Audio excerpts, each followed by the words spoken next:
39 ming so'mdan shimlar hali bunaqasi O'zbekiston tarixida bo'lmagan. Jizzaxlik opa-singillarim uchun faqatgina 2 kun 26-27-iyun kunlari 150 mingdan sotilgan shimlar narxini 39 ming so'mga tushiramiz. Bitta laykni qarsillatib bo'lsang, bo'lsa qoling. Har bitta opa-singillar gruppasiga tarqatib qo'yinglar. 26-27-iyun kuni ertalabki soat 9 dan boshlanadi. 145 ming, 150 ming yaqinroq olib keling. Qaranglar, 145 ming so'm sotilgan shimlar 39 ming so'mdan. Videoni oxirigacha tomosha qiling.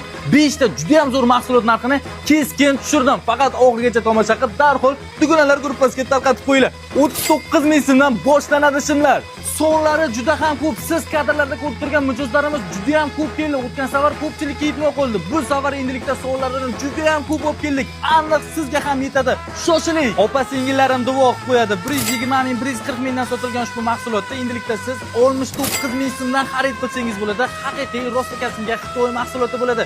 Okey, sizga eng yaxshisini tavsiya qiladi. Like bosmagan bo'lsangiz, bosa qoling.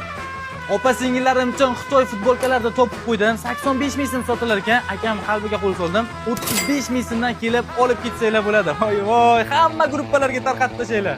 Videodagi hamma mahsulotlarda aksiya narxlarda xarid qilinglar. Faqatgina 135 mingdan sotilgan Xitoy rubashkalari narxini 89 ming so'm